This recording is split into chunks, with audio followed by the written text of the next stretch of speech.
Alright, so tonight we're going to look at graphing tangent and cotangent and some basics about these two graphs.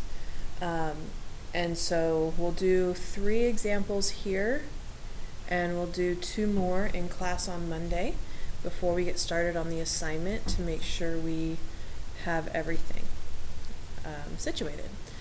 Okay, so I'm going to start very similar to how we did the sine and the cosine, and I'm going to graph a tangent and a cotangent on the same graph.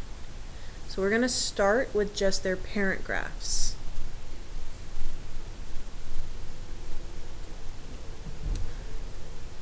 So similar to sine and cosine, the parent graph will have a up one and a down one.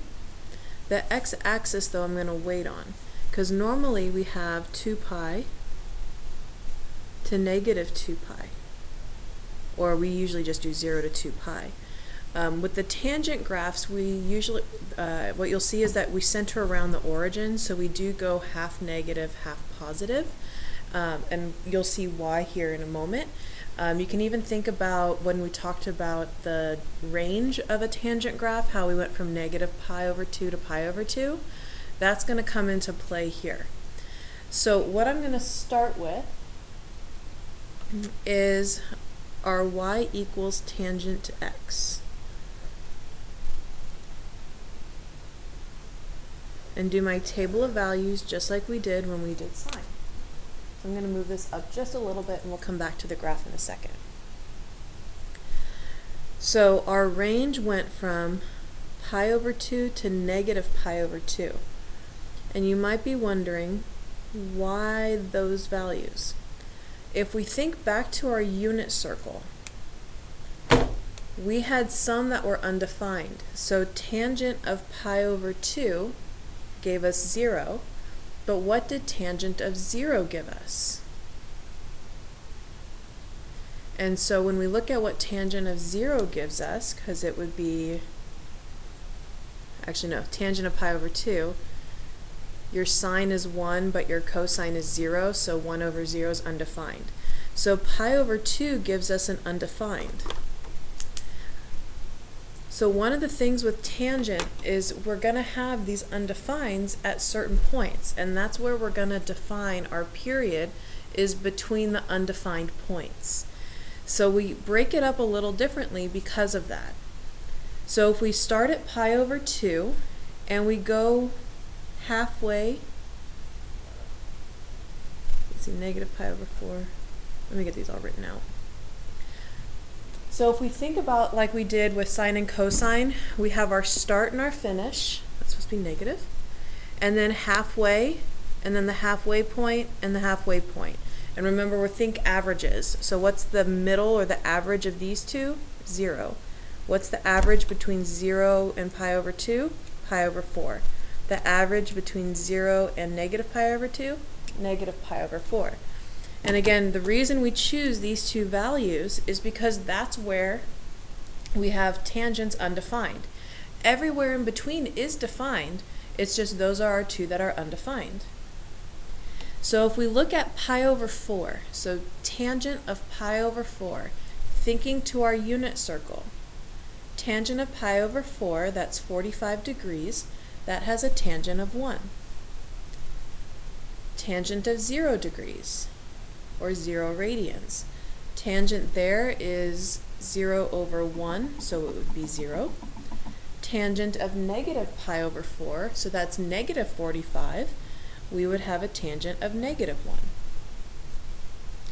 So this all comes from our unit circle. So when we go to plot it, instead of going from 0 to 2 pi like sine and cosine did, we're going to go from negative pi over 2 to pi over 2. So on my graph, there's my pi, here's my pi over 2, and I need to do pi over 4. And then same on this side, I have to do negative pi over 2, negative pi over 4. So at pi over 2 and at negative pi over 2, we're undefined. So we put asymptotes there. So I'm going to draw in my asymptotes for my tangent graph. Then if I plot these points, pi over 4, 1, 0, 0, negative pi over 4, negative 1. And so to finish off, whoops, you can't really see all that. So to finish off our graph, you have to remember what happens at asymptotes. So a graph can get infinitely close to your asymptote without touching it. So when we draw this, we're going to draw our graph getting infinitely close, but it has to come off of, let's see, this isn't a very good graph. I did not do this well. Sorry, tangent graphs are not always the easiest for me to draw.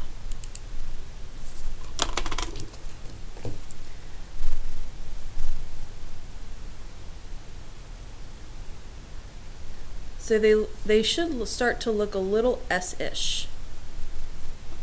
So it's going to go through your 3 points, but then it has to get asymptotic.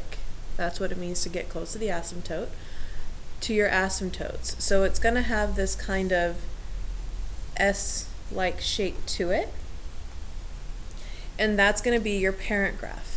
Now, just like in sine and cosine, we could do this again. So if you notice, this has a period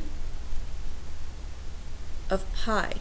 So the tangent graph is shorter because the distance between undefineds is only pi instead of 2 pi like a sine and cosine. But just like a sine and cosine, I could continue this graph another distance of pi. So if I went to 3 pi over 2, I'd have another asymptote, and I could go and I'd have my 0 here, my 1 here, my negative 1 here, and I would have another graph.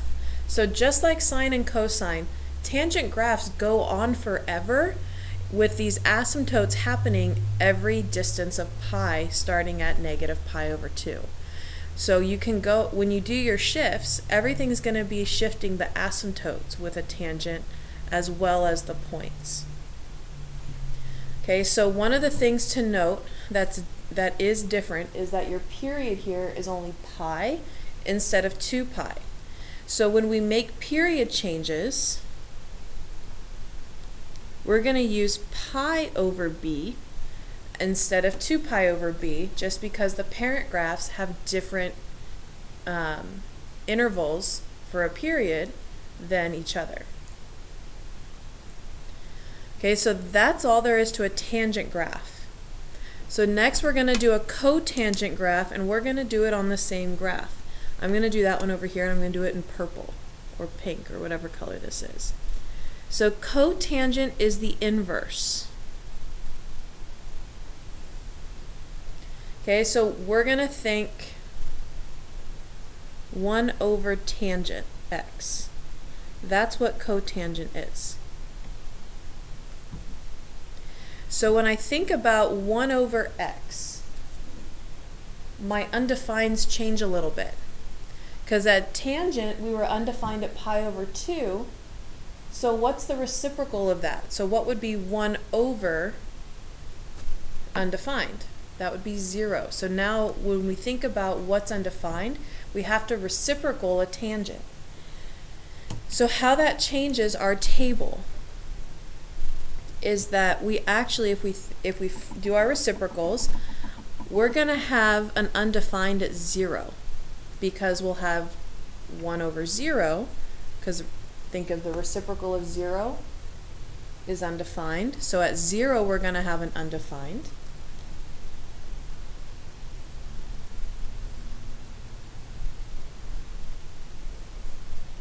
And our next undefined is going to be at pi. So these are the two that are undefined, because when we do our 1 over tangent, we would get undefineds at those points. So when we go to draw asymptotes for this one, our asymptotes are going to be from 0 to pi. We still have this same period of pi, it's just shifted to the right a little bit. So when we go to the rest, we think, what's 1 over tangent of pi over 4? So tangent of pi over 4 is 1. 1 over 1 is 1. When we think tangent of pi over 2, pi over 2 as a tangent is undefined. The reciprocal of undefined is 0. And then 1 over tangent of 3 pi over 2, we would get -1. So when it comes to our graph, we're going to start the same way where we draw our asymptotes. So I'm going to have an asymptote here at 0 and an asymptote at 1. When I go to plot these, I'll have 1, 0, and -1. And the graph will look very similar. The only difference, again, oops, I'm really not good at drawing these graphs. The only difference, this is supposed to look more like a curve than a line, and it's not. The only difference is a tangent will start low from left to right and get higher. A cotangent goes in the opposite direction. So they're going to be the same general shape. The only real difference is where your asymptotes go and the direction that your graph will end up being graphed. We would still say on both of these that we have an amplitude of 1. So the amplitude for a tangent graph is still that distance between 0, or your horizontal line, and this point up here. So that would still be an amplitude of 1. So when we change our amplitude, it's changing where these 2 points would go, how high up or how close. And what that does is it changes the curvature of that center portion. And we'll do one here today that does have, or tonight, that does have an amplitude change, so that way you can see it. Okay, so if you have any questions, because I know this is the first time you're seeing both of these graphs ever, the things you want to make note of is the period is a little different because of asymptotes, and also that means your period formula is going to change slightly. But when you one of the tricks to these is you want to remember asymptotes. Let's see if I can spell. Remember. Because asymptotes will help you determine your graph. Because you want to start by drawing your asymptotes, and then you only have 3 points to plot before you get your graph. So the key is remembering where are your asymptotes. Where is your graph undefined? So I did want to go through one example with a couple of changes in period or amplitude or vertical shift or horizontal shift, and then we'll do 2 more in class tomorrow to make sure you guys are okay and able to do some on your own. Okay, so our one last example for tonight, we're going to graph -2 tangent 3x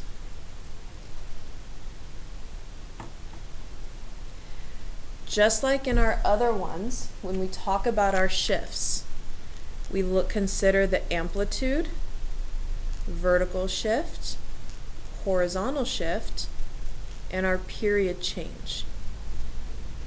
So when I look here, I have an amplitude of 2. Now I don't have anything being added outside or inside, so I don't have a vertical or a horizontal shift. But for my period, I do have a b here that's being multiplied. So my period's going to become pi over 3. And now one thing I do want to make sure you notice is that negative. So make a note to yourself that the graph is going to be reflected because of that, just like in sine and cosine. So in sine and cosine, how instead of starting high, we start low. Same thing's going to happen here. Instead of our tangent graph, so normally our tangent graph here in blue will start low and go high. It's actually going to start high and go low, making it actually look like a cotangent graph. Okay, so we have all of our key information, so we can come to our graph.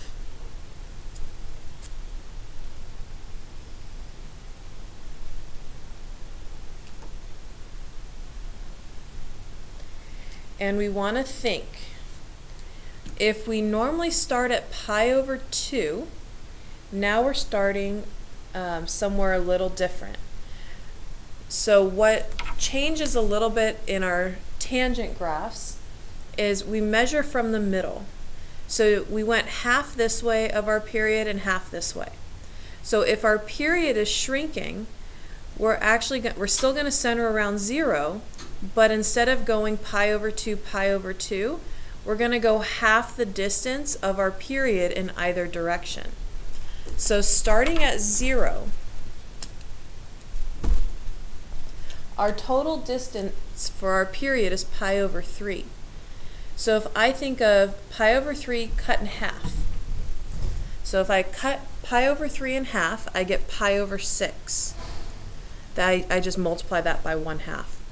Okay, that means I have to go pi over 6 in this direction and negative pi over 6 in this direction.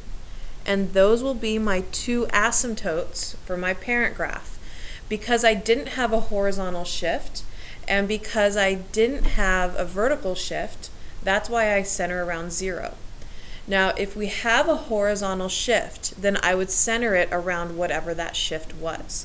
But we always center it around where 0 is going to happen. So my asymptotes are going to go at either end of my period. Now amplitude was 2. So I'm going to go 2 in the up, 2 in the down.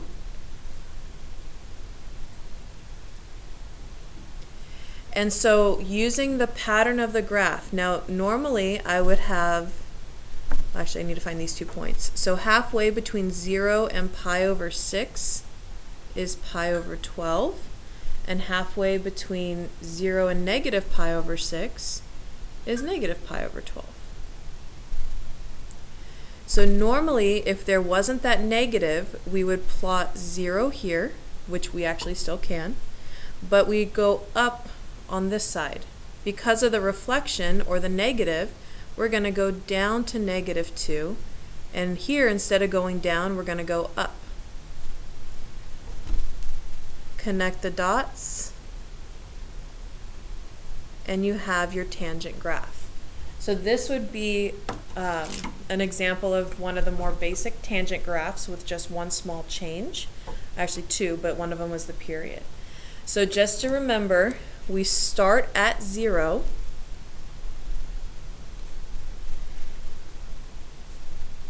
and have to split the period around 0. So that's one of the things that's a little different when we graph these for a period, is we start at 0, wherever that 0 may be, and we split that period in either direction. Okay, so like I said, we're going to do 2 more. We're going to do a cotangent and a tangent in class that have similar or have some different transformations, so we can see all of our transformations for a tangent graph. We're also going to be doing these graphs on Tuesday along with cosecant and secant, which are actually very similar to tangent and cotangent. So we'll be working with these kind of graphs for the next couple days to make sure you guys are comfortable with them.